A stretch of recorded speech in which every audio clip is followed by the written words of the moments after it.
We've built a system in the United States of demanding cheap food, and farmers in the United States are 5 times more likely to kill themselves than the average American. When you start ingesting and covering yourself in herbicides, pesticides, your mental health is going to emerge as one of your first symptoms.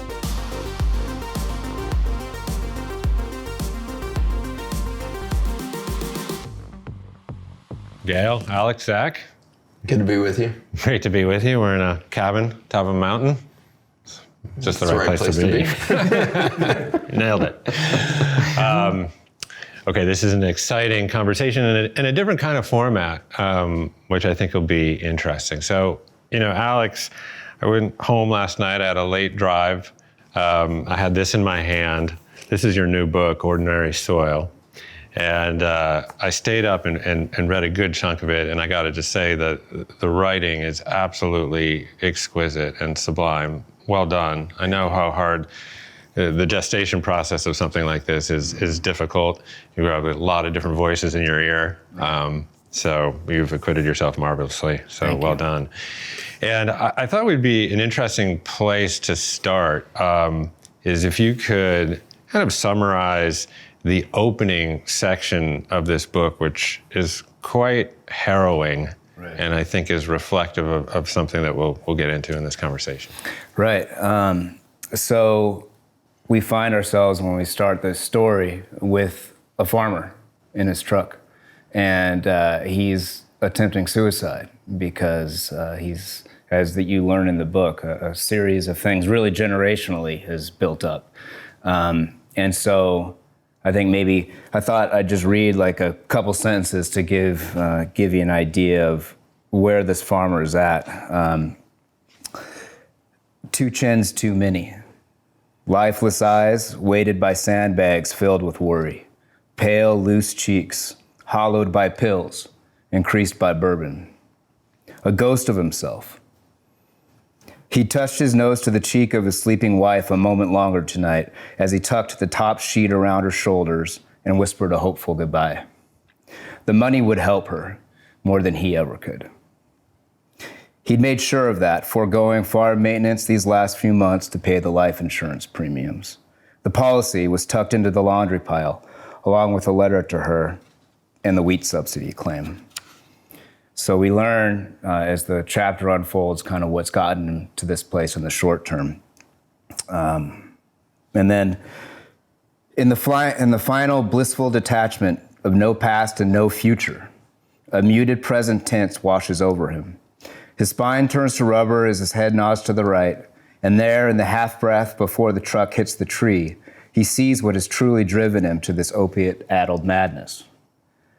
A figure with plaited braids and a fringed leather shirt, with deerskin breechcloth and leggings, raising a translucent hand, reaching to the passenger window. Windshield shattering, engine pushing into the cab, gravity escaping the creek bank against a grinding orchestra of metal and glass. And as suddenly as it was stolen, the quiet peace of the open sky returns, save for the warbled playback from the thin reel of the cassette tape, echoing through the dead night of the prairie.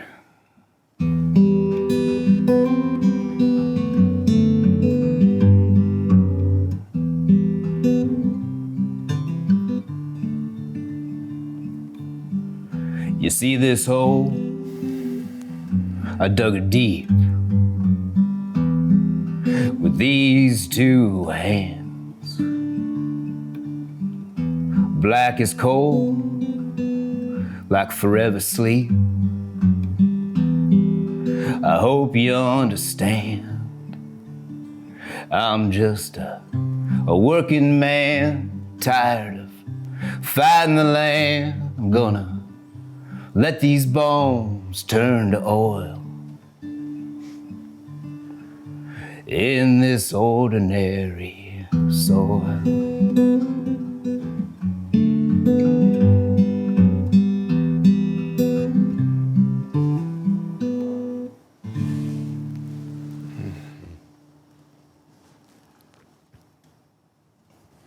Beautiful. Thank you, Alex. So, Gail, you're a multi-generational farmer, is that right? Yes. Where you live? Southeast Kansas, hour east of Wichita. Right. So what Alex just read and what he just played on the guitar, does that to you sound like historical fiction, or might that be one of the more articulate news reports you could hear on a local channel? This is where I would love to say that Alex is a really good fiction writer. I would love to say that. Yeah. But I can't. Yeah, this is the only thing fiction are the names are not real farmers. It sounds just like a news report. Sad but true. So I think what Alex was referring to was that this gentleman who was attempting suicide felt that he could better serve his family through availing them of the life insurance than he could ever help them by working on the farm. Can you take a minute to set the conditions in which American farmers are working and the stress that that's causing? Yeah, we've built a system in the United States of demanding cheap food and more production, and this has just literally come at the quality of life for the high majority of the American farmers. The margins have become so razor thin. The land needed to make a living today is so big, and the hours required for each farmer to see it through just to make that dollar, at the expense of their kids' ball games and dance recitals and missed birthday parties and all of that. And, sadly, as Alex said, at the end of the day, the way to make ends meet for the farmers' kids is through a life insurance policy. And that's really the only hope a lot of them have. Farmers in the United States are 5 times more likely to kill themselves than the average American. And, also there's really no help. There's suicide hotlines, but farmers are a different breed. And there's really nobody out there that a farmer can call that would understand their plight, that as far as they see it anyway. Mm-hmm. So Zach, you're a medical doctor. Obviously you have a panoply of interests, but with your doctor's coat on, what has been the impact of this kind of farming system that sanctifies cheap calories, shelf stability, and palatability on the human organism?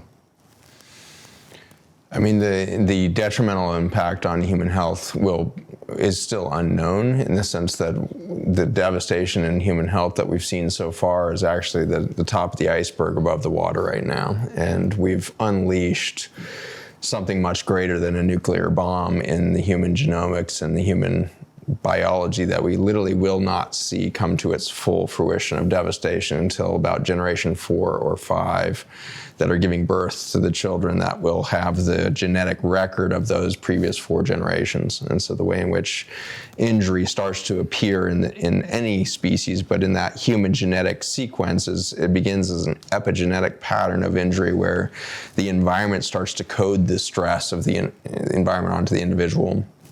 And that individual, being a first generation to be hit, will have some deficits in their ability to turn energy in their food into energy for repair and regeneration in their bodies. So you'll see a little bit of a slowing of the repair, but you won't actually see it evident as, oh my gosh, we have a disease epidemic or whatnot. And so that's generation 1. Generation 2, you've now moved beyond energy into the deeper levels of injury where you get into the immune system and all of this. And so as you go deeper and deeper, you're unleashing not just the exposure of that generation, but the deeper injuries to the ancestors before. And it's at generation 4 where those epigenetic injuries, epigenetics is a description of a modification of a gene's behavior, but not a change in the gene. And so the gene remains unchanged, but the environmental stressors have now coded on top of that to change the behavior of the gene. We now know that every gene in your body, there's some 20,000 human genes, can make up to 400 different proteins. We used to think that one gene made one protein and it was the template for life. We now know that the environment is your template for life, and it's going to create 2 million different bodies depending on the environmental stimulus of those just 20,000 genes. And so the bodies that we build today are now the record of the last 4 to 6 generations before us. And at that 4th generation, that epigenetic memory of environmental trauma gets coded into our genes. And so that's called a germline mutation. And so in the 4th generation after an injury, the epigenetic memory of it gets embedded into the code in the sperm and the ovum, and now forever forward, that gene remembers the trauma. And so for this reason, we can show decade by decade since the adoption of chemical agriculture, that generational deepening of injury. It's important for all of us to come to terms with the fact we still haven't seen the full blow. Yeah. Well, yeah, let's untangle that a bit, because we can, look at specific rates of chronic diseases like diabetes, for example. I think now we're talking about 10 to 12% of Americans that actually have diabetes. There's another 38, 40% who have pre-diabetes. I'll raise my hand. Actually, I was one of them. 90% of those people that have pre-diabetes don't know they have pre-diabetes. So, but I was born in 1970. We're probably, I'm a little older than you maybe, but. Darn close. Uncomfortably close. You were already on a farm in the 70s. So, we didn't see these rates of chronic disease like diabetes or even heart disease and stroke, or all sorts of kind of metabolically based diseases in the 70s. So what was the environment like kind of on the farm in the 70s?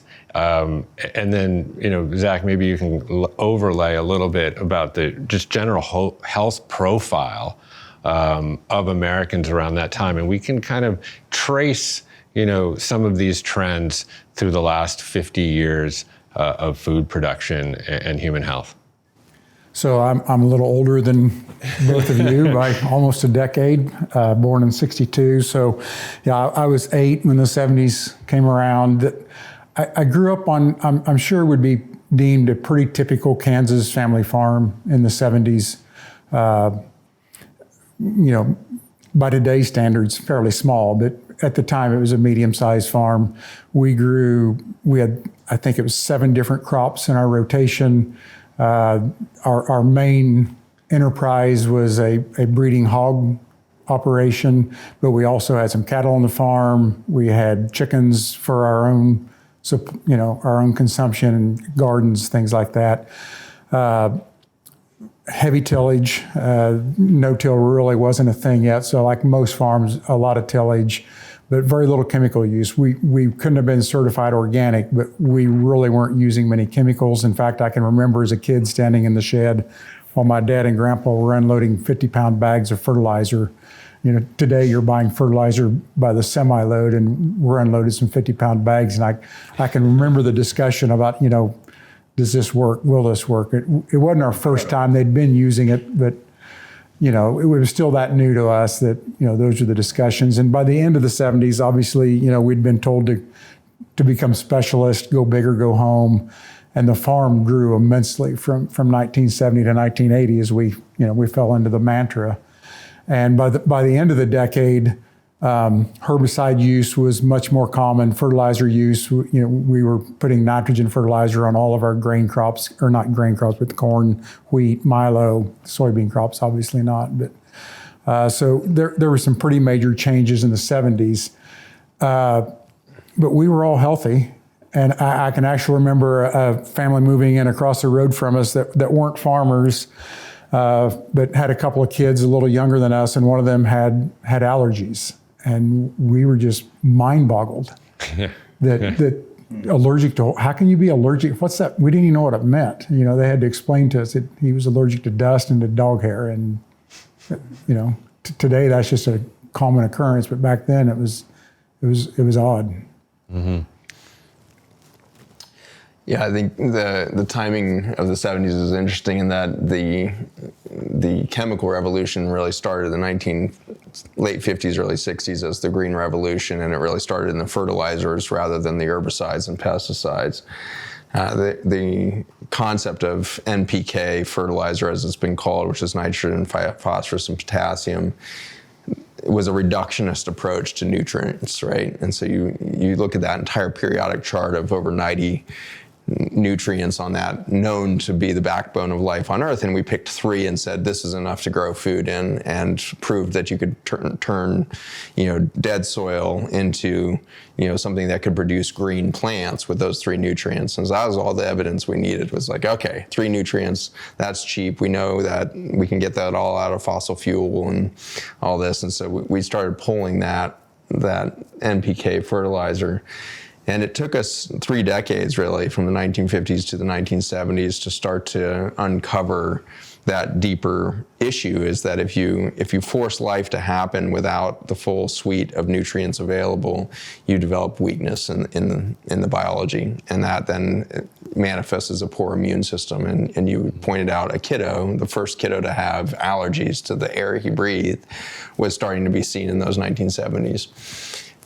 As the kid is losing his immune system's relationship to the air that he breathes, the soil was losing its relationship to biodiversity. And so then we started to see fungus becoming a problem, viruses becoming problems on plants. We started to see the issues of invasive species of what became known as weeds, which were just native plants historically. And they started to become invasive because the plants weren't too weak now to kind of met out their own environment and choose what they needed from a diverse thing. And so this then led to the debut of this massive industry of herbicides and pesticides that became necessary to palliate crops being grown in this reductionist approach to nutrition. And I think your journey there in the Midwest is interesting. If you contrast 1971 or 76 or something like that, 76 is when your glyphosate kind of becomes mainstream. And so there's only a few years left in that decade for us to start to see farmers really start to need and believe that they had a solution to weeds that hadn't been an issue a couple decades earlier. And they're starting to really push on that herbicide thing. And the diseases that emerged within just those short few years is really interesting. So immune dysfunction in the plants, immune dysfunction in the children starting to show up there, but it wasn't really evident but for a few individuals. But what really became evident was in the early 80s was the obesity movement. And so when you reflect on that time period, what do you recall in the Midwest starting to emerge there?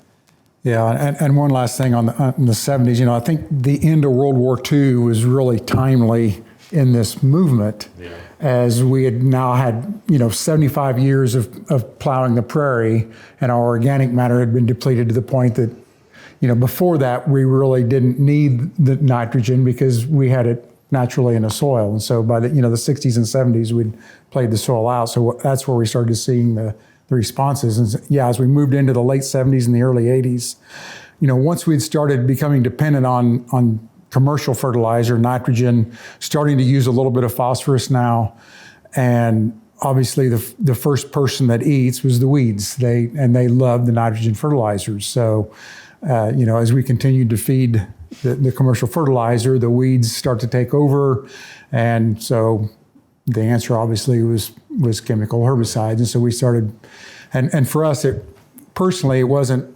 glyphosate because it was a really inexpensive chemical at the time, and with no-till, it was more the atrazines and treflans, and atrazine obviously none of the chemicals are good, but atrazine has its own set of issues. And so as the 80s unfolded, herbicide use just shot through the roof, and then we got the technology, the ability to spray over the top post-emergent herbicides instead of just spraying them before we planted. We're now spraying it over the top of the crops also. And, and that was also early 80s. We probably would have made our first insecticide. We started using them for the first time. As the immune system of the soil starts to break down, the environment starts to break down.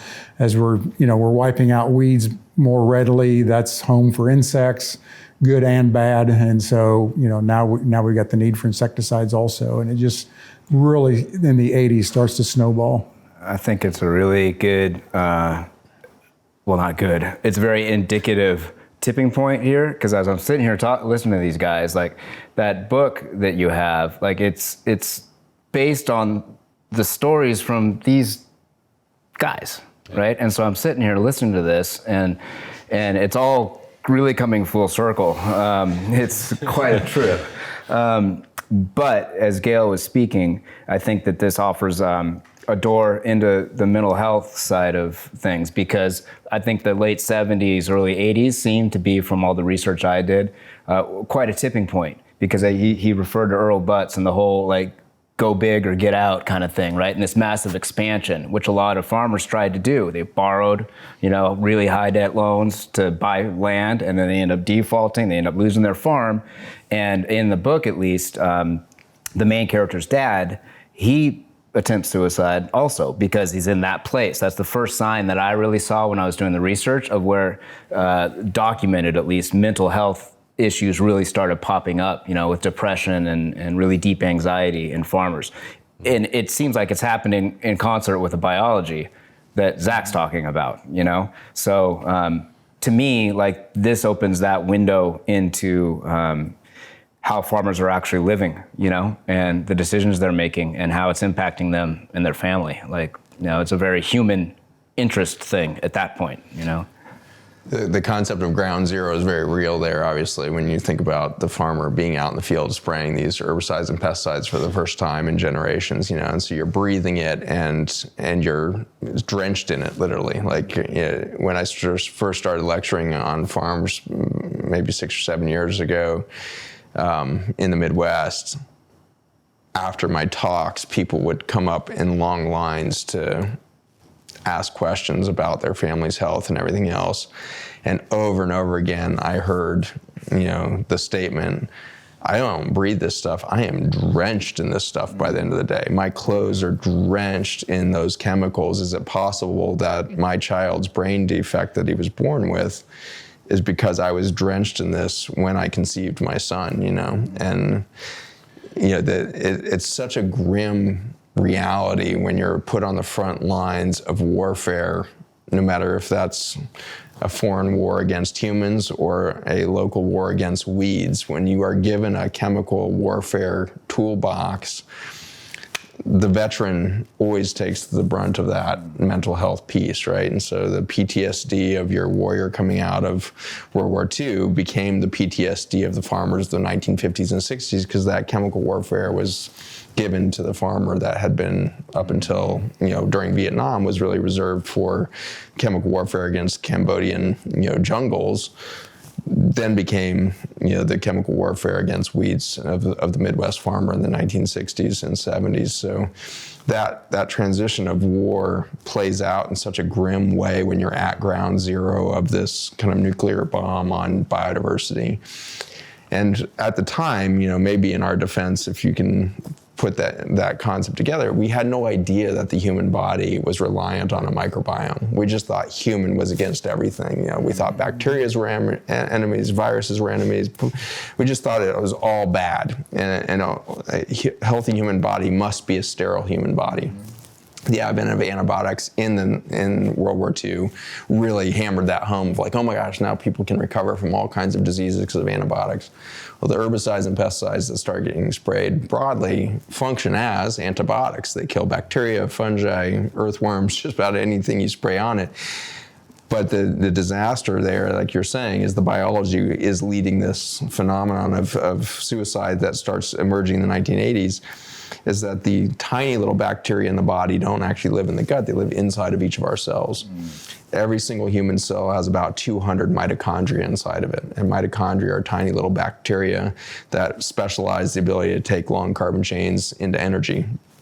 And so we rely heavily on the energetics of mitochondria, those little tiny bacteria that take our food and turn them into the energy we can run on. And so what we didn't realize we were doing as we started broad spraying herbicides and pesticides is we were literally killing the workforce that would create an energetic body. And so the lights of the farmer started to go out in the 1970s. The literal energetic light energy within a human body started to dim.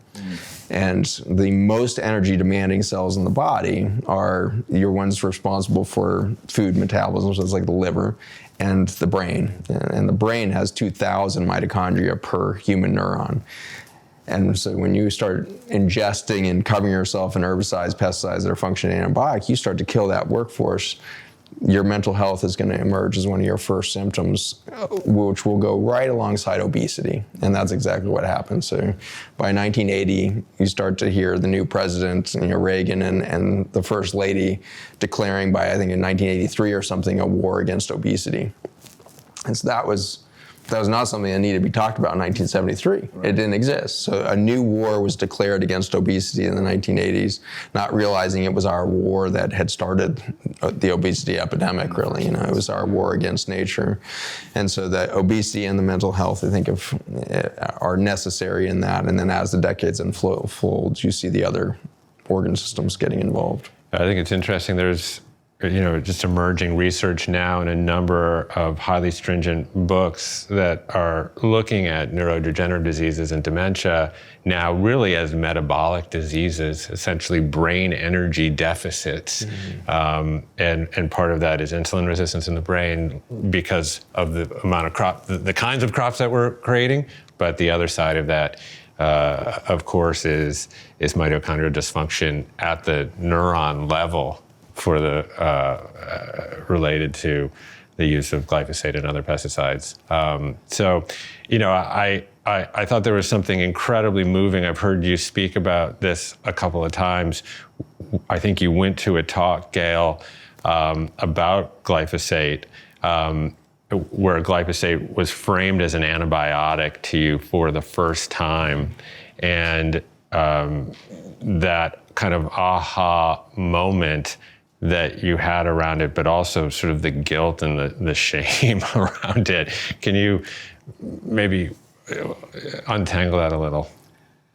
Yeah, this would have been in 2012, I believe. But by then, we'd converted to no-till, and at that point in time in the 90s, no-till meant chemical farming because there's two ways of killing weeds, chemicals or tillage. And so when we eliminated the tillage, we obviously started using more chemicals, and then the Roundup Ready crops come along in the late 90s.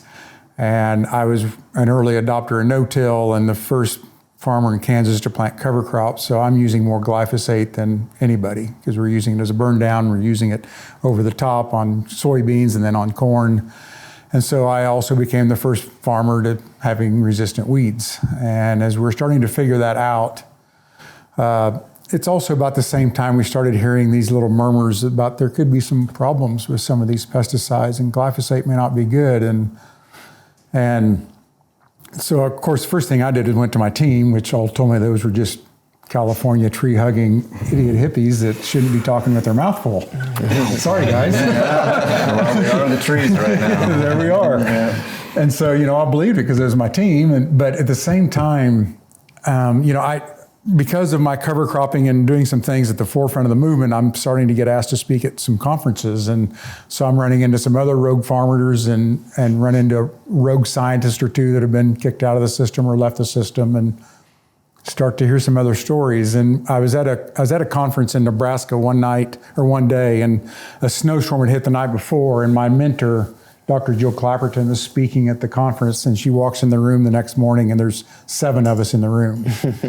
And she goes, well, we're supposed to be talking about soil microorganisms, and I know everybody here, so I've got something on my mind. We're going to spend the day talking about glyphosate.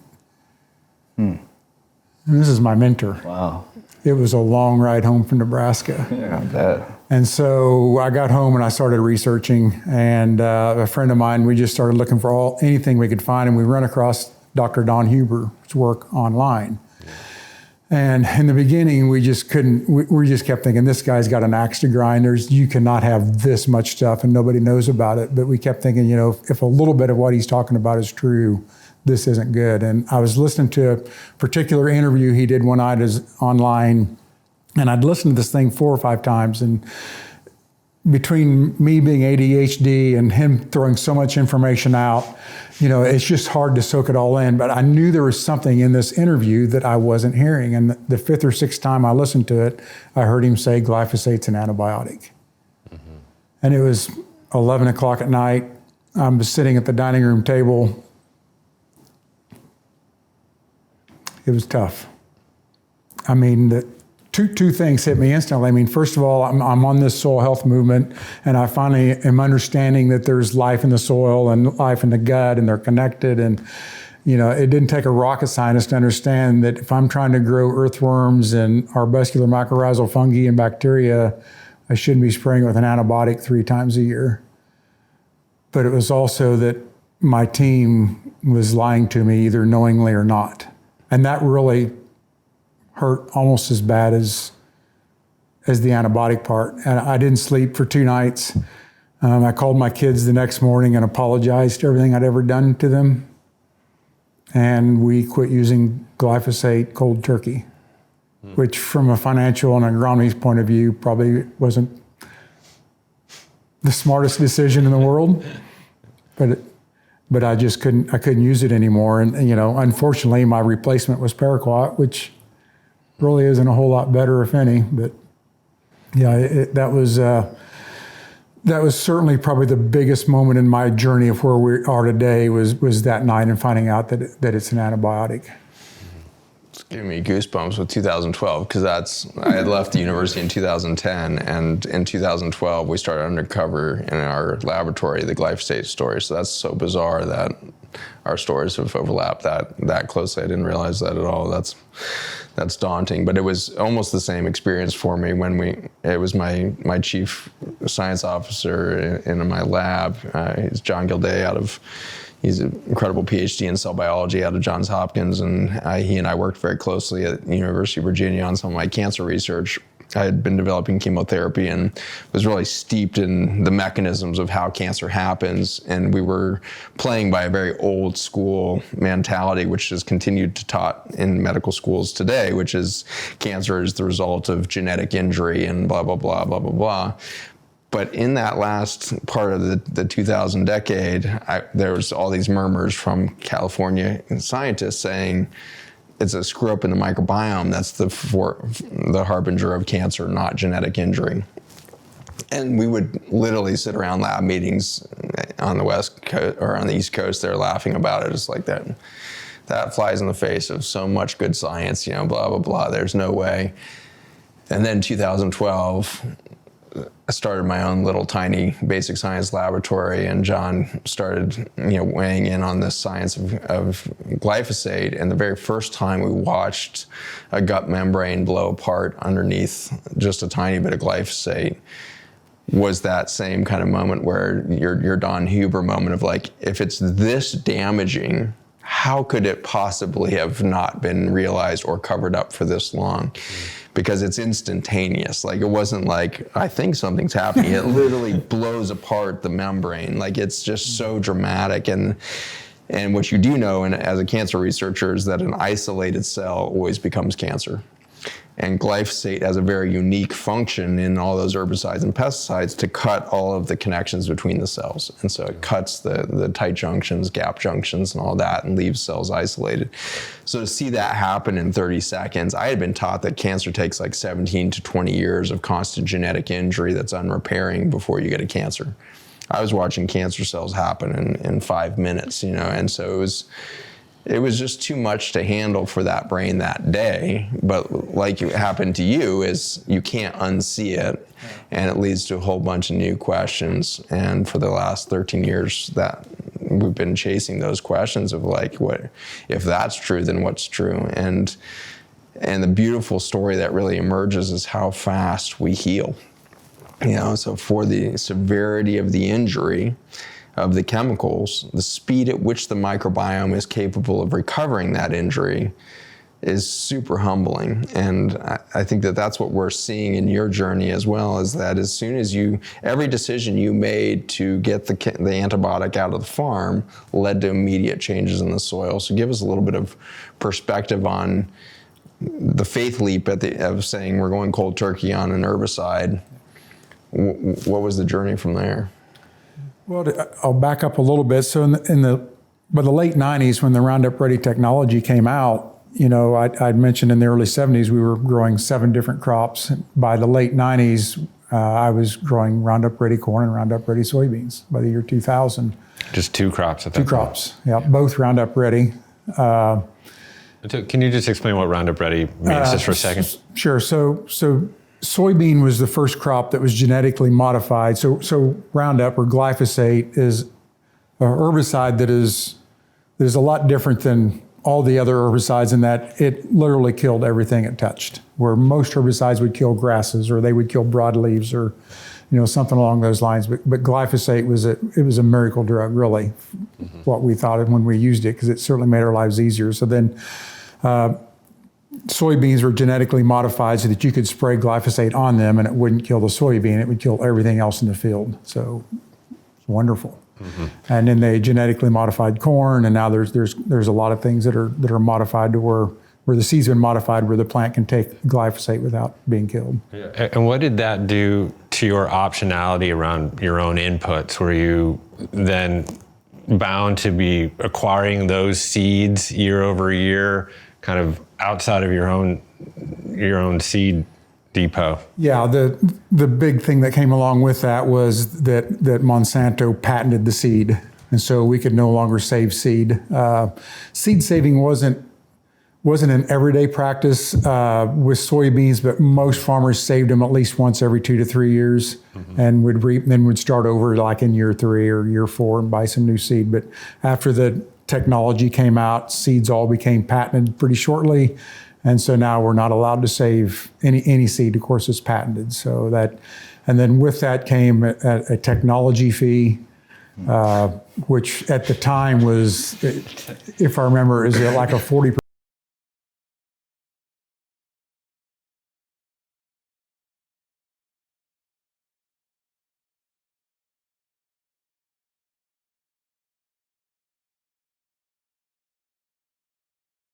Technology came along, you had to look at this field as this problem, so it was witch's brew. Let's try a half a pint of this and a dash of this, and it was grandma out back with literally stirring and hoping. And then over here in this field, you had to do something totally different, clean the sprayer completely out 4 or 5 times. It became a nightmare. I mean, it was work. And then the technology comes along and fill the tank with Roundup, go out, spray. And you can just spray indiscriminately at this juncture because of the engineering of the seeds. Yep. Yeah. Everything dies. The fields are beautiful. They look like golf courses. It was wonderful for 4 or 5 years. I want to point out something there is I use the words glyphosate and Roundup interchangeably often. I think most of the world has learned how to do that. Glyphosate was popularized by Monsanto, and they bought the patent for that, been patented back in the 1950s and never got to market. Gets to market in 1976 in a big way through Monsanto, but it came off patent in 2006, and now it's made all over the world by almost every chemical company. All 5 big chemical companies in the U.S. That's their primary herbicide, pesticide they produce. China produces the vast majority on the global market of glyphosate. But the reason I want to stop for a second is because I often forget to mention that Roundup is a patented thing that remains patented, because glyphosate, while off patent, can be used by everybody. Roundup is a technology that exponentially increases the toxicity of glyphosate. And so in our laboratory, for example, we use just off the counter glyphosate as a chemical test agent across all of our cells that we study. And we can show, down to 2 parts per billion the damage done. 2 parts per billion is what you see in the water. There's more than 2 parts per billion in our rain now in the United States, and the air we breathe. And so 2 parts per billion is a tiny trace, and yet it's enough to show all of this damage. And so we can take it down to these very minute levels in our laboratory. But if we then try to use Roundup instead of glyphosate, all of our cells die and we don't even get any data. It's too toxic for the cells to actually survive long enough for us to figure out what's going on. And so it is a logarithmically higher toxicity, and it's patented to work better. And that's why it does work so well, is you've got 16 other chemicals in there that the majority of those are some form of surfactant that allow that glyphosate to get across cell membranes of a plant or from a root fiber or a bacteria, and it just, it gets across every biologic living thing instantly. And so that innovation of glyphosate to Roundup remains on the market today. And you can go to any Home Depot or whatever, and you're going to find out that Monsanto was just the beginning of it. Now you have Bayer and all these other companies that are figuring out new ways to get glyphosate more available to cells and therefore more toxic. And they call them all kinds of new different things, power herb or power something, or, super duper killer or whatever it is, And so all of those trade names are patented because it's actually deeper. The trade names are representative of new formulas that make the glyphosate more bioavailable to nature that's trying to resist its toxicity. So that's something for us to be aware of, that when we start to talk about Roundup ready crops, glyphosate's only part of your problem. I think it's important to mention too that, listening to Gail's story just now, it just sparked this in me.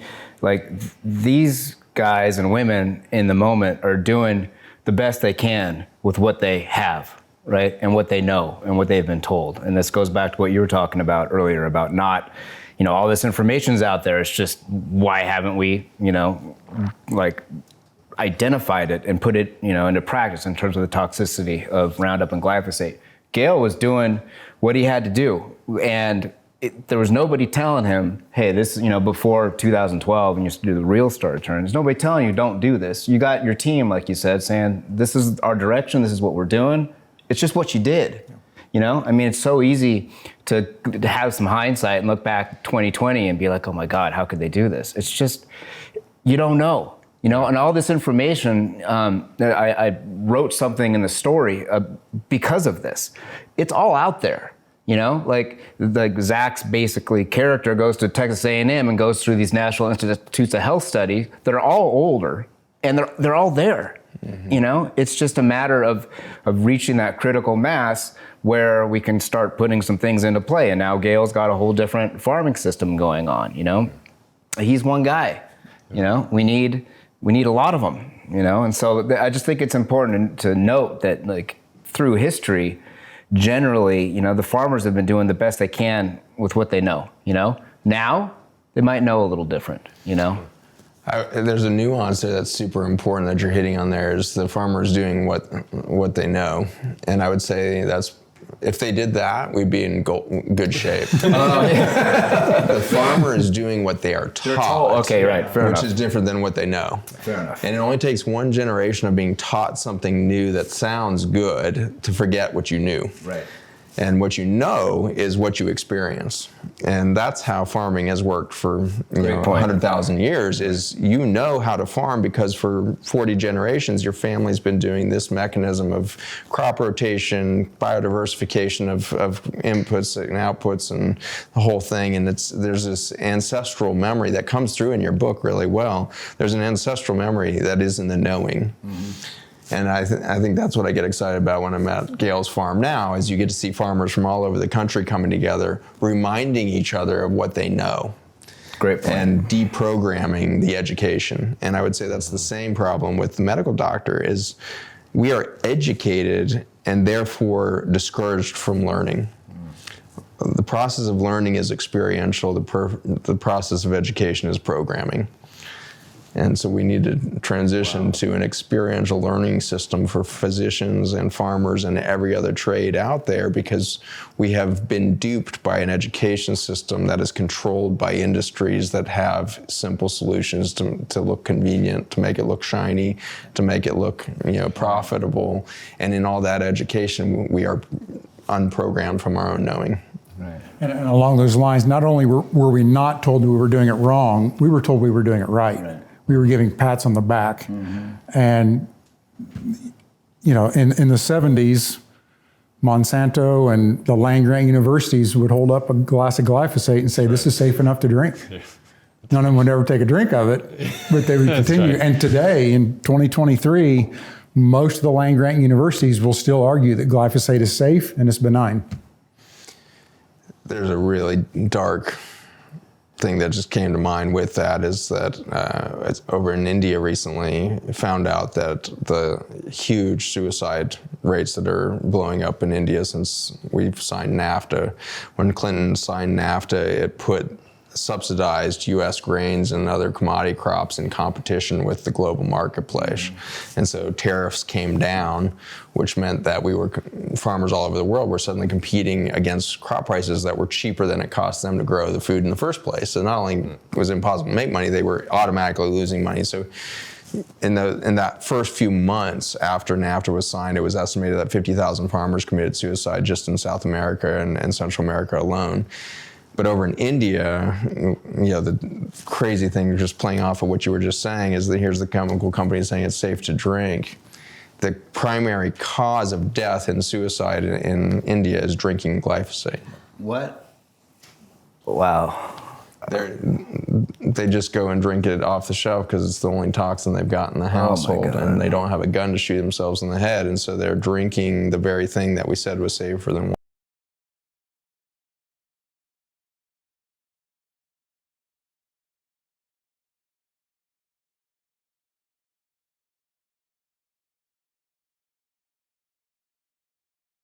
I'll be dead by morning. Right. And so that just closes the loop on a 50-year lie, basically. There's a skull and crossbones on the box. Yeah. Yet we believe the person telling us that it's safe, even though there's a skull and crossbones on the package. Yeah.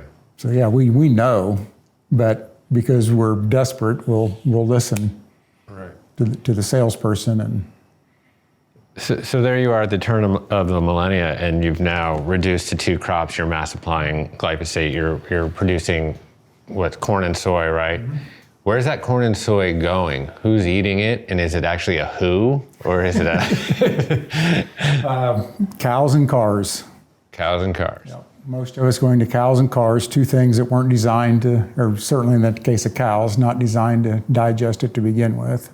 Neither cars. Ethanol is terrible for a gasoline engine. And so the fact that that's why you can only do 10% ethanol, because you put any more than 10% in there, you destroy your piston lining immediately. So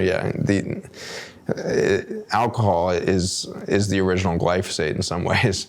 Alcohol cuts all of the joints between cells as well, and it's an oxidant. It oxidizes the metal within the engine, and so you're rusting the engine by putting that ethanol in there. And so it's just such a farce that it's somehow good for the earth, to grow this. But I'm intrigued by it, though, because from your perspective, why did it become cows and cars? Like, what was that? How did we move from feeding humans to cows and cars in a couple of decades? Were there economic realities that were in there that was obvious to the farmer? The reality for us was that the Farm Bill was written and the subsidy program and the crop insurance was set up for basically 4 major crops: corn, soy, wheat, cotton. And I suppose from the middleman, the elevators, the grain handlers, et cetera, if you can put up a grain elevator that only handles 1 or 2 crops as opposed to 6, you suddenly become more efficient. And it's all been about streamlining efficiencies and and things like that. That just a guess from my perspective. And I assume you'd moved all the animals off the farm at this point. We quit the pig business when the market collapsed in the early 70s, and then we went into beef. But yeah, in the 80s, the cattle were all removed from the grass because we could put them in a feedlot and feed them corn. And so yeah, we still had cattle in the operation, but not on the land. Yeah. So it was reductionist and separating. And along those lines, by the year 2000, when I'm down to 2 crops, we're now not just applying nitrogen and phosphorus and herbicides and insecticides. We're using large amounts of fungicides, potassium, sulfur, zinc, boron. I mean, we're just working our way down the list. As we simplified the system, the more we relied on inputs. Yeah. So Alex, sorry. No. I was going to point to Alex too. You had just mentioned in that first chapter that you read that tucked into the laundry was Wheat subsidy claim. Yeah. And so I feel like this is one of the least understood things I've sat with people on the ag committee in our Senate. I've sat with farmers and I've sat with consumers, and none of them understand the Farm Bill. So can you give us a little bit of perspective on when you say the Farm Bill was written as a subsidy, how badly has that thrown off a natural system of economies for the farmer? Oh, it's just been devastating. We've simplified our system to grow 1 or 2 crops, which is, as I just stated, we're now relying heavily on more and more inputs. So we're killing biodiversity on and around the farm. We've taken the fun out of farming, because you're only looking at 2 things, and you wake up every day wondering what you have to kill today. You have to borrow money to get all those inputs, is that right? Yeah. So yeah, we have to borrow money to get the inputs, and you have to have crop insurance to borrow the money. And where does the crop insurance Crop insurance is sold by the bank. The banks can't loan you the input money unless you have USDA crop insurance, right. Basically. Yeah. And the USDA crop insurance is defined by the Farm Bill, basically. And so the USDA is the arbiter of all that money coming out of the Farm Bill. But crop insurance makes it sound like, well, if an event fails and like if my house burns down, which is an unlikely thing, but it's not actually an insurance, it's actually a subsidy. And so you're actually getting paid by that thing. So describe a little bit of that insurance model. Yeah, you're right. And it's really, insurance is not what it is, by and large. Yeah, we're being incentivized to plant whatever crop the government thinks we need more of this year, and less incentivized for whatever crop they think we need less of this year, of the 4 main ones. I mean, all of the other crops, or not all of them, but a lot of the minor crops, there are subsidies and crop insurance available, but it's a lot smaller portion as opposed to the big 4. And also, this is all the Farm Bill, and it's all overseen by USDA, but USDA is in the pocket of industry who's selling the products to begin with. Also, so I assume you have car insurance and house insurance. If you get a couple of DUIs, what happens to your car insurance? Lose that stuff. I'm allowed to lose 5 tons of soil per acre per year, yet I'm still allowed to get full crop insurance. In fact, it's most of what they consider the best management practices are devastating to the environment, to the farm, and to all of that to be allowed to get crop insurance. Mm-hmm. So, we're allowed to get multiple DUIs and still have crop insurance. So then you're incentivized to grow these crops, and then do you pass along that savings to big food, for example? Essentially what I'm trying to get at is, are the big food manufacturers allowed to essentially create their product under the true cost of production?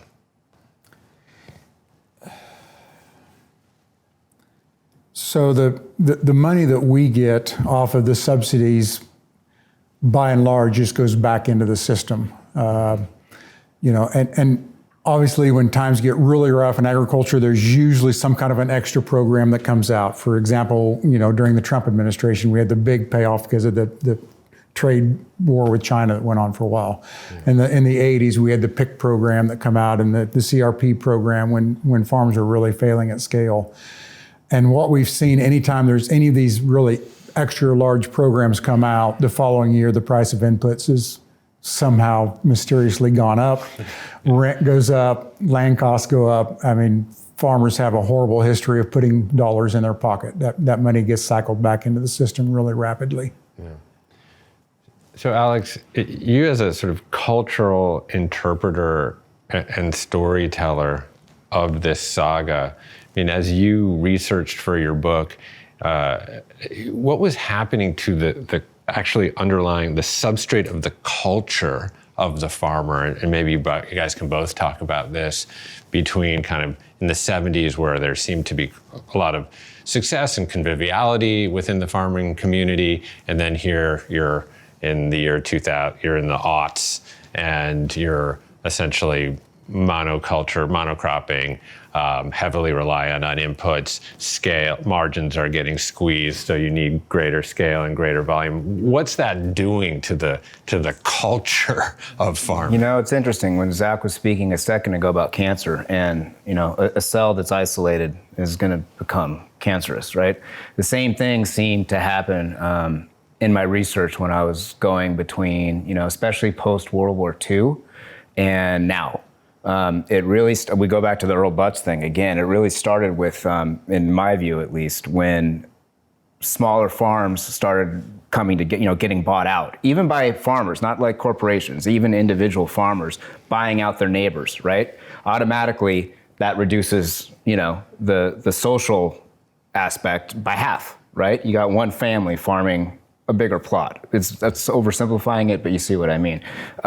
That started happening on a grand scale, like way more, you know? And, you know, Gail and I were talking last night, this moves back into the soil microbiome and that kind of thing. But with the advanced mechanical farming, especially these machines that are incredible, like some of these combines, obviously they drive themselves, right?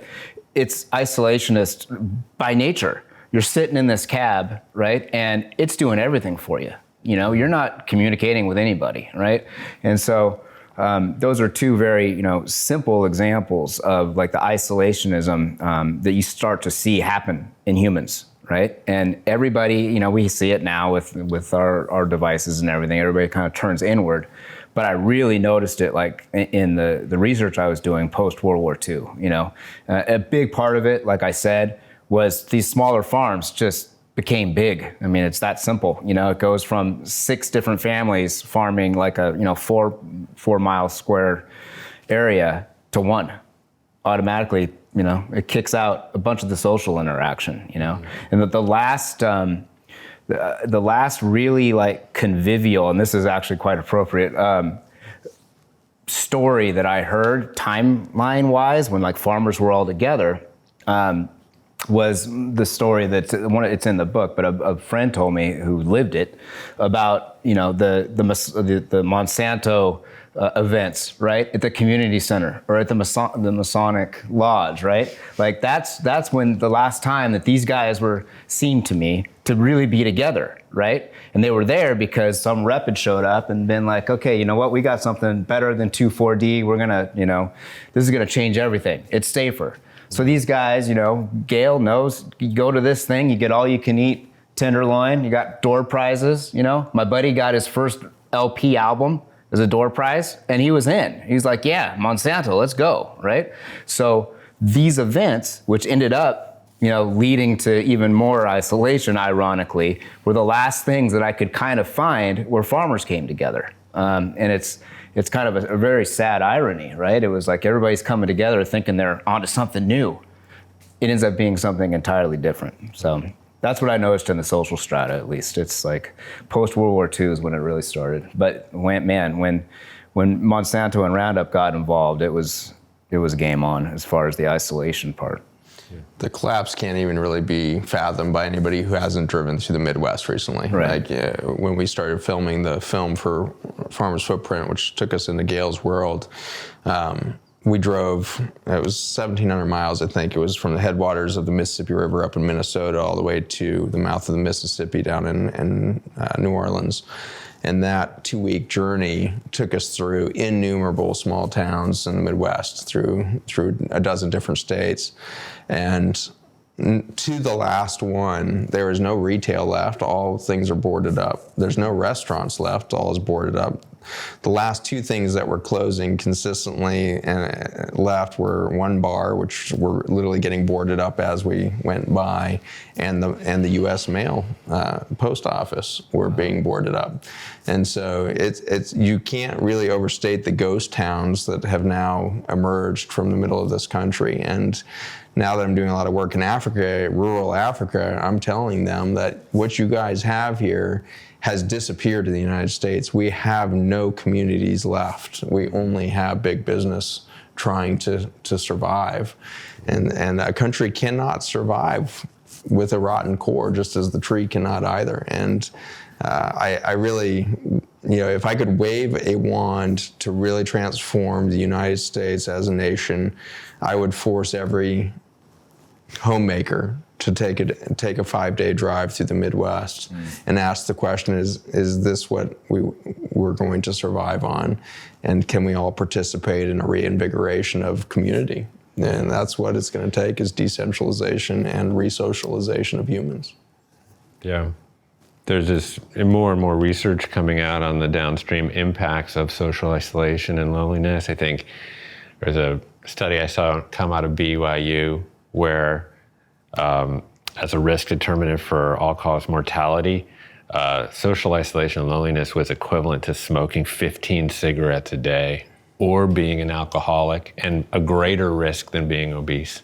Wow. So you look at, cultures that have been boarded up like that, and you start to, connect the dots pretty quickly between not just suicide and addiction, of course, that's huge, but also chronic disease. When you, sorry, go ahead. Along those lines, one of the shocking things that we saw with that isolation was children, the effect on kids in the Midwest. And so it was not unusual. We would walk into these houses to do an interview or whatnot, and there'd be one kid in there. When I grew up in Colorado, I grew up going to CU Buff games, and it was Nebraska and Kansas that we feared. When those teams rolled in, it was like terror, because the scale of these people was just like some other planet. Like Cornhuskers coming out of Nebraska in the 1950s and 60s. Those kids were so freaking robust. The frailty of kids in the Midwest now, with that epigenetic, programming, autism, cancer, immune deficiencies, allergies to everything. And then the social isolation. They literally is not a kid in 5 miles of that kid.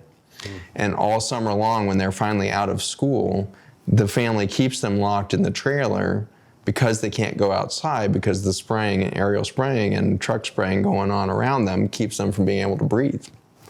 So the kids have such severe asthma, they can't go outside in the summer. And so their life is on screens in the Midwest. And so this is a dark, dark reality of isolation that certainly affects, a 50-year-old farmer who's out there trying to make ends meet. But it's that kid and grandkid that I think the isolation just can't be overstated. Yeah. And I think I've seen graphs or heat maps of the cancer concentrations, and it's basically along that route that you just described in terms of kind of where we're seeing the highest incidences of cancer. Gail, I'm wondering, now, as you start to have these moments of satori and epiphany and start to integrate, well, you had integrated no-till, but integrate sort of another generation of no-till and cover cropping and animal rotation and managed grazing, et cetera.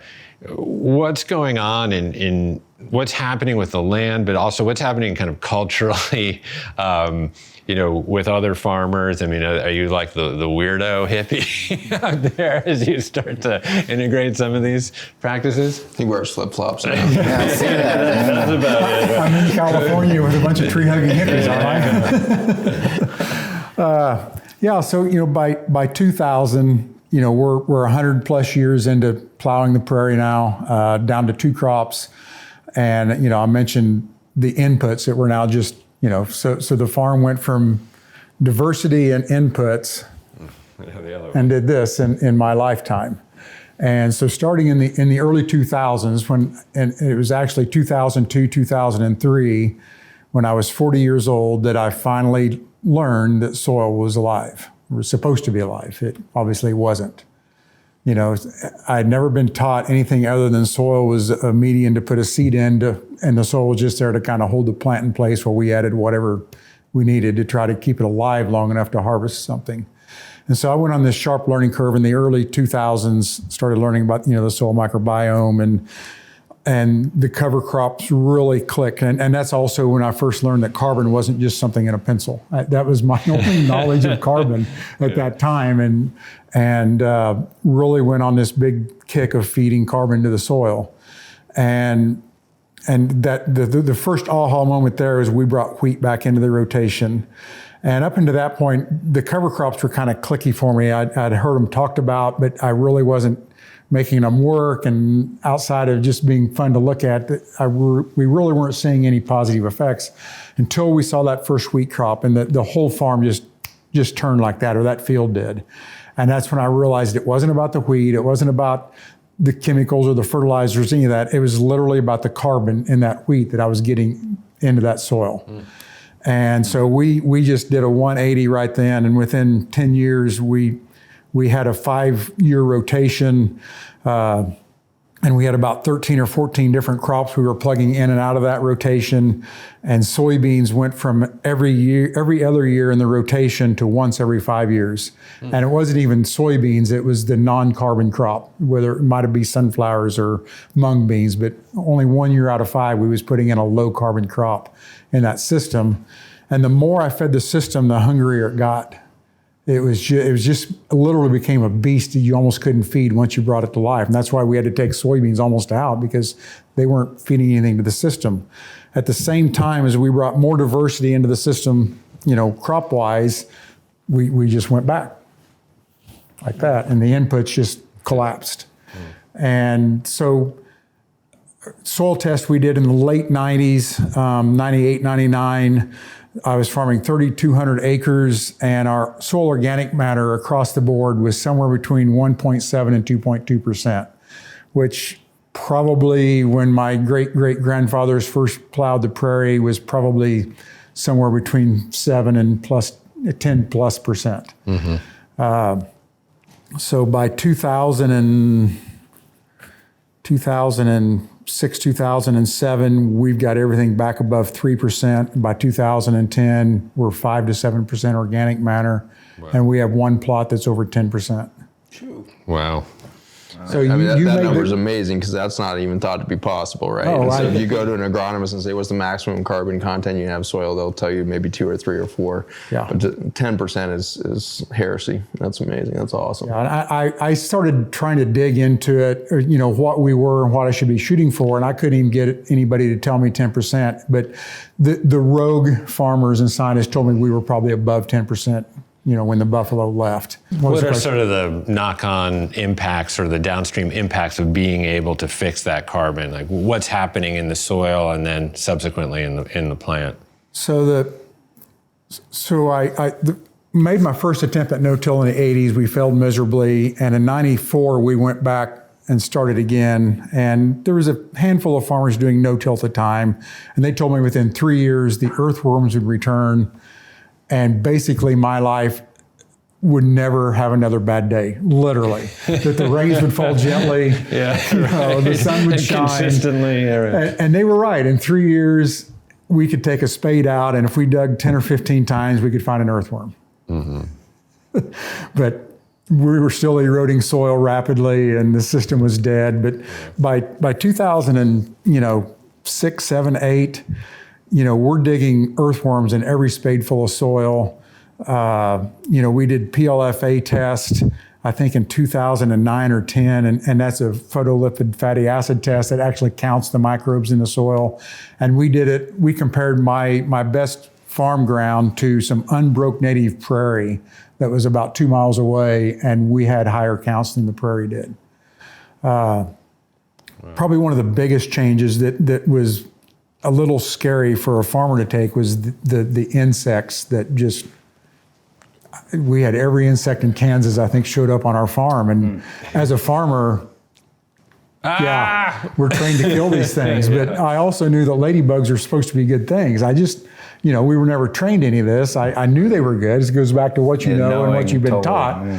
And so that's when I stumbled across an entomologist from South Dakota State, Dr. Jonathan Lundgren, and we went and listened to him speak, and finally got confirmation that we were on the right track. And we saw that. We would get a call from the agronomist. Well, we've got aphids attacking the grain sorghum crops or the corn crops, and we need to get you on the list to get it sprayed. And I'm like, we got a lot of lacewings and a lot of ladybugs. I think I'll wait a day or two. Yeah. And that kind of became my mantra. Is I gave it a 48-hour thing, because we couldn't lose a crop to insects. We couldn't afford it financially. I didn't want to spray, but we couldn't go broke. So I had this 48-hour rule we put in, and I would give it 48 hours and see if the predators showed up, and in every instance they did. But when your agronomist is calling you and saying, well, your neighbors have already all turned in their order, and if you don't go along, they'll be renting your farm next year. And that's a quote. I mean, that's the pressure that's being put on you. Yeah.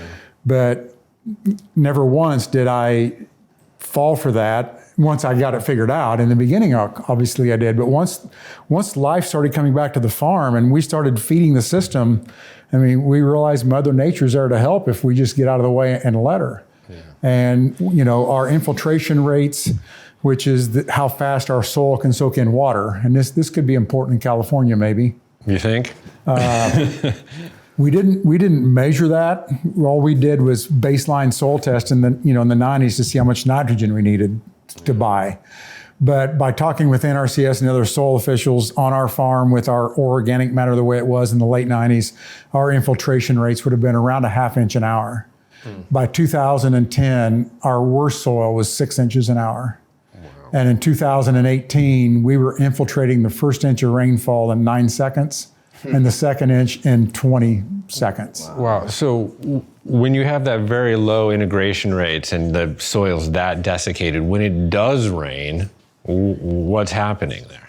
It's all running off. It's all running off. And what's flood rates are going up.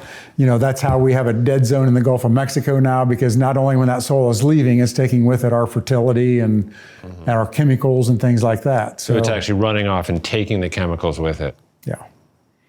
And so as our weather patterns are now changing, we're seeing longer periods of dry. And when it does rain, we're getting 5, 10, 15 inches of rainfall in a 2 or 3 week period now, or maybe in 24 hours like we could see here tomorrow. Yeah. And if you don't have a soil that can soak that in, you're going to be playing the crop insurance game for a long time. Mm-hmm.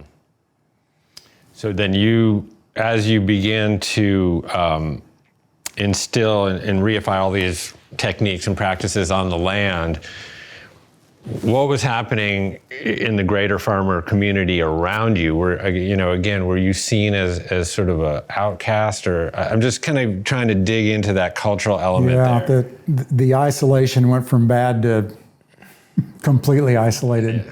Yeah. I think it's important to realize how you overcame that too. Was no longer with neighbors, but with a new culture that was arising. We rebuilt a new community of other like-minded farmers and consumers from around the world. Literally from around the world. So Lynette and I started a field school in 2012 with help from my mentor, Joe Clapperton. And for the first 8 years up until COVID, we had more attendees from overseas than we had from in-county.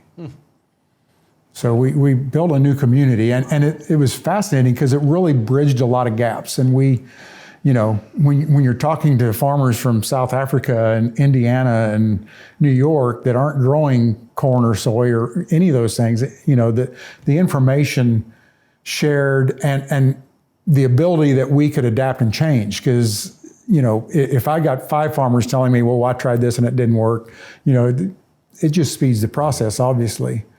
And from a mental aspect, for me personally, I can tell you, I scouted corn and soybean fields from a need. I had to. That was my job. I had to keep them alive. Cover crops I went out into. Yeah. There was no need to scout them. We never sprayed them. It was you planted them and then you killed them with chemicals or cattle or whatever to put an end to plant your cash crop. Yeah. But I'm spending every waking moment out in my cover crop because, after the first 2 or 3 cover crops, we're now planting a 100 species mix. Wow.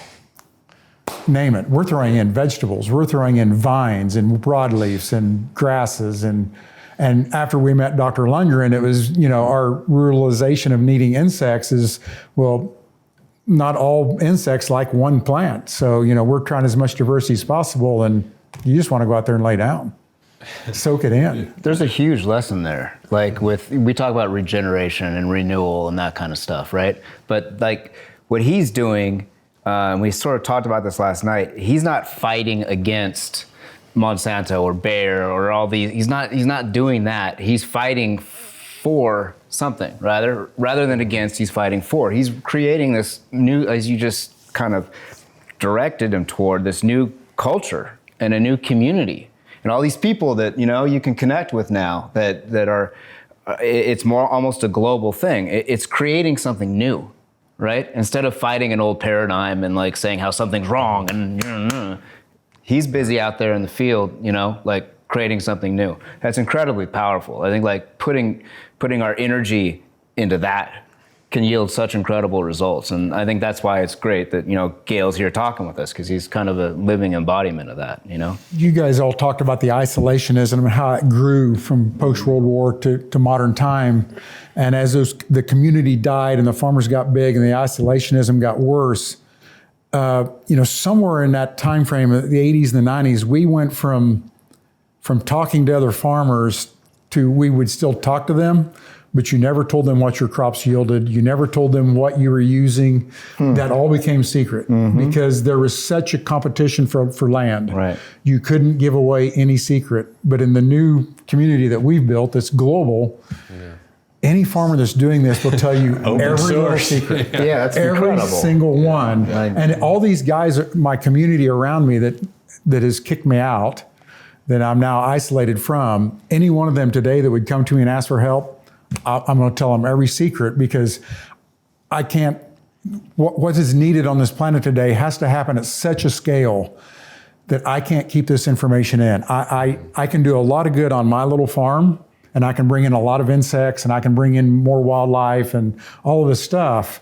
But if we want to bring back the prairie chicken and the beaver, and we want to bring back clean water at scale and healthy food at scale, we've got to have all of us in this fast. That's where it's at.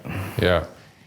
Zach, can you pull on that for a second? Because so as Gail is bringing more earthworms and microbes into the soil, and that soil is coming back alive, what's happening then in the plant from a micronutrient perspective, or even like, we've talked in the past about how herbicides and glyphosate blocks that shikimate pathway, which is, prohibiting us from getting certain essential amino acids, et cetera. Like, what's happening then in the plant that then can be transferred to the human and our ability to be vibrant and vital?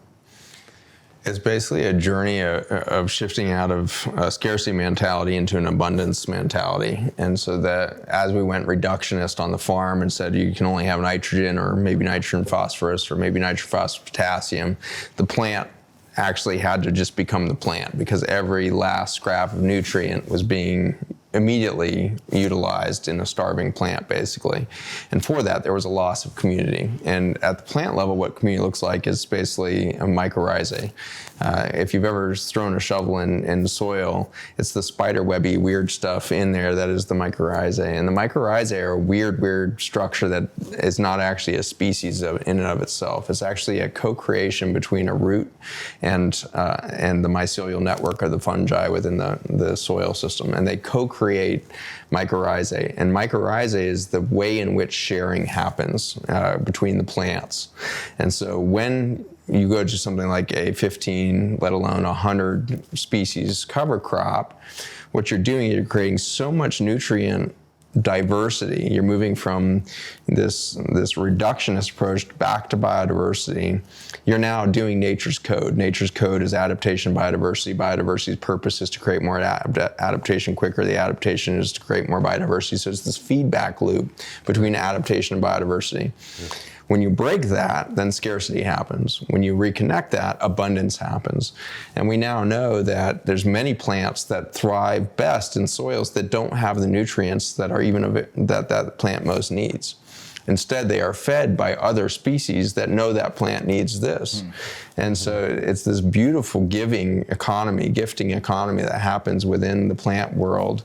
As there's abundance, they immediately start making mycorrhizae, which are basically the highway systems to get nutrients down, back in and up into the plant, back down into the soil. So there's a two-way traffic happening in that system. And so he has a system that's so resilient now that after 7 years of really intense drought, 23 years of pretty significant drought in the Midwest, this farm is booming. He can hold 180,000 liters per acre is a rough estimate of what his soil is now holding that it didn't have 10 years ago, so 180,000 liters of water is sitting in there making those nutrients bioavailable. It's the dance between water and carbon that makes nutrients available.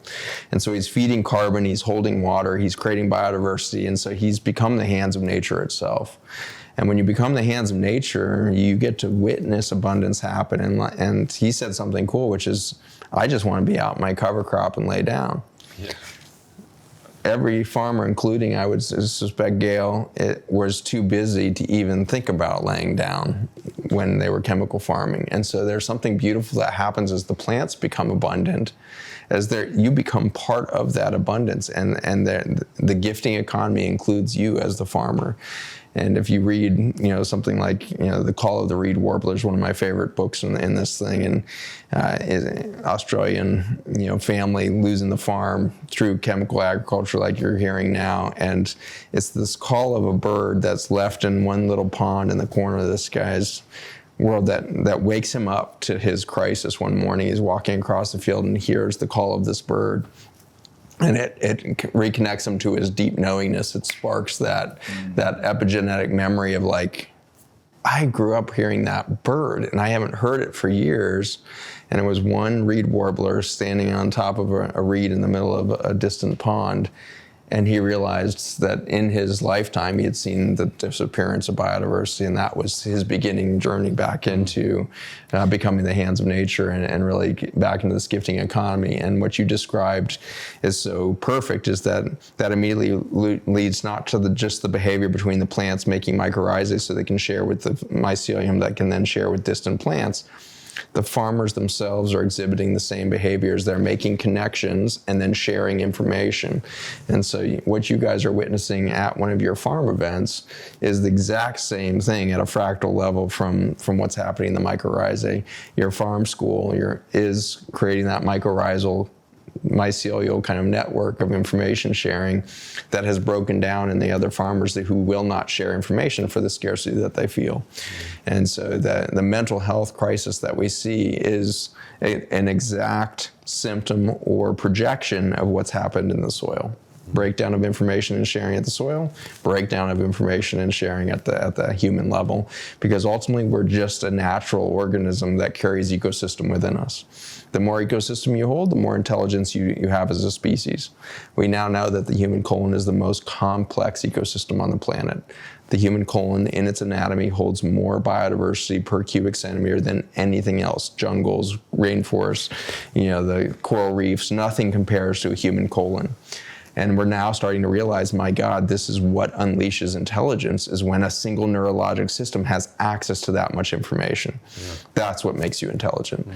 And so as you kill a farm, you've also killed the intelligence of the farmer. As you kill the food system of a society, you kill the intelligence of that society. Mm-hmm. And so our extinction that we're now marching into through our own infertility, as the soil goes infertile, so do the humans that would live from that soil. 1 in 3 males is currently infertile in all Western countries of the world, all Western technological countries, as you might think of it. And so we've lost fertility, 1 in 3. We're headed to be probably 80% sterile by 2040. And so as we lose our capacity to procreate as a species, we are demonstrating that very function of biodiversity equals intelligence, equals fertility, equals survival, equals progress. And yet it takes such a short period of time to reverse those decades and generations of separation and scarcity and everything else, and the healing happens so incredibly fast. And ultimately, I think that's what we can walk away from, and your book starts to touch on as you go into those last chapters. The healing starts, and once it starts, it snowballs, and you go from a couple of earthworms per 13 shovelfuls to 13 worms per shovelful. And so that momentum of life is what has occurred here for 4 billion years. Yeah. It is so much force behind life, and you cannot destroy it. The exact amount of energy that was here in the 1940s before chemical agriculture is still here on this planet. It's just changed form right now. And right now, all of that energy that used to be in our soil is in our hurricanes, it's in our tornadoes, it's in our volcanic material. But the earth holds that energy, and its transmutational power of the natural disasters we're seeing is just a displacement of the energy that used to fuel us, is now taking apart that what we've created or separated ourselves from that nature. So that phenomenon is happening. And one last thought that I'd share, and then turn it over to you guys for some last thoughts too, and maybe even the last phrase from the book if there's one coming to mind. But it's terrifying to realize that 85% of our rainfall is filled with these chemicals, 85% of the air we breathe. And then you go to any grocery store in the country and you're buying these chemicals. Organic less than, but not zero, because it rained on that organic crop, right? So we've really created a water-soluble toxin pool that can't be separated from life itself. And so you start to give up hope as a biologist or as a doctor, seeing the maelstrom of collapse of human biology and human fertility collapse. You start to really get into crisis at moments. But a study came out recently from Ohio State, I think it was, that did this study, and they were studying the biologic impacts specifically around cancer and herbicides, pesticides, and they were trying to tease this out. And they were feeding higher and higher concentrations of herbicides and pesticides to rabbits to show this direct correlation. And they had a whole bunch of different groups, participating, in rabbits in these cages, and this lab over there participating in different concentration. And one of the highest concentration groups that was supposed to be expressing cancer instantly, basically, was surviving unbelievably healthy. And it was like this outlier from all the other data.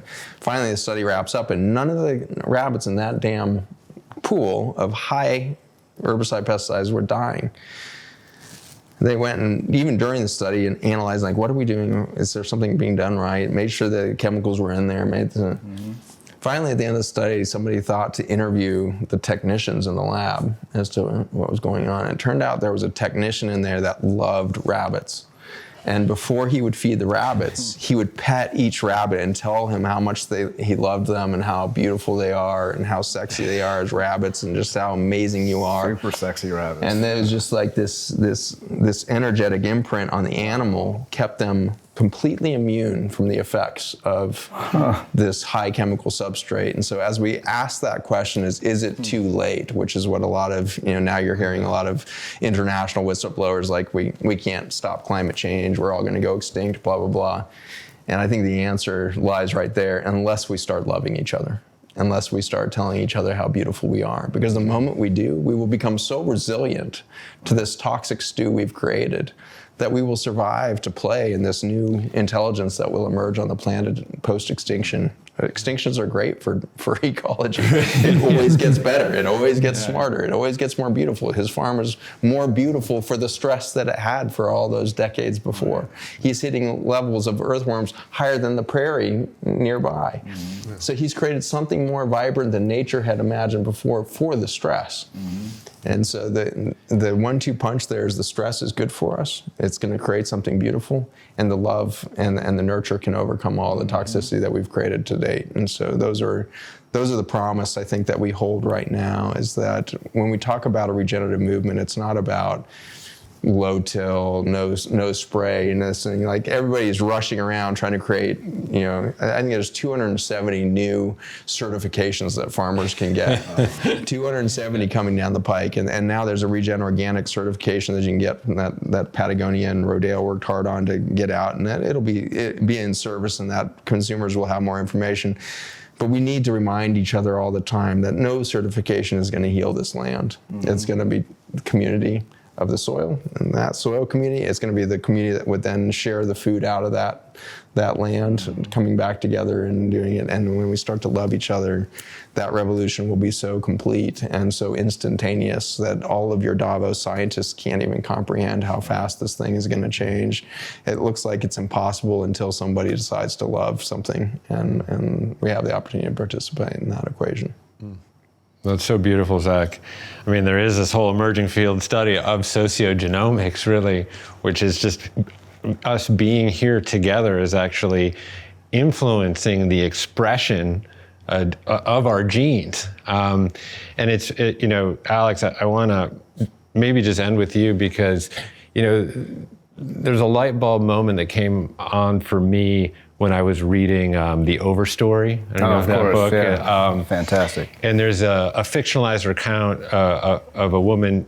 In the book, I believe her name is Patricia Westerford, but I think you must know her. I think her name is Suzanne Simron. And she ran these experiments where she was able to sort of mark carbon and feed a specific tree, and then would see that carbon show up in a different species tree within the same forest.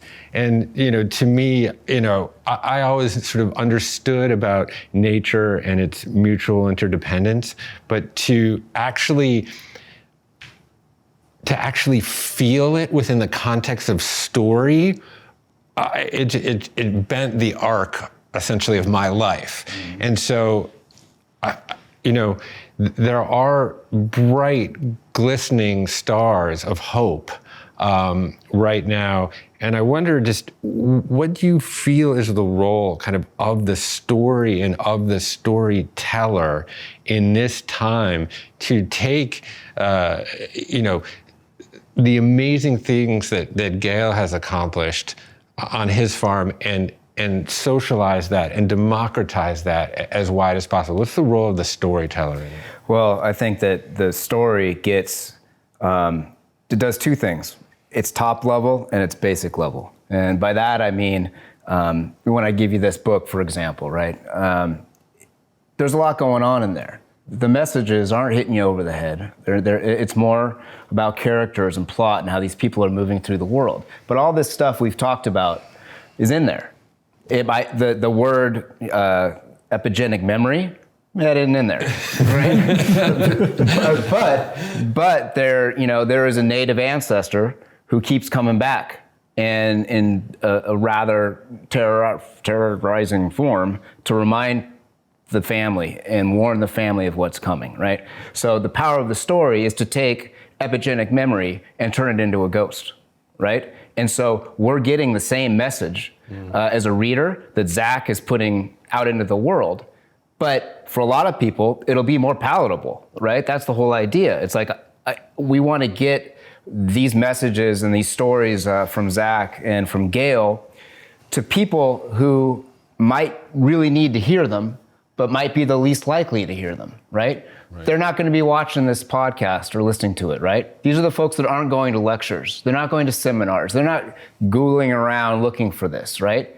When you deliver it as a story, it does two things. It's much less, in your face isn't the right phrase, but it's much less preachy. Yeah, didactic, you know? Yeah, it's exactly. That's the better word.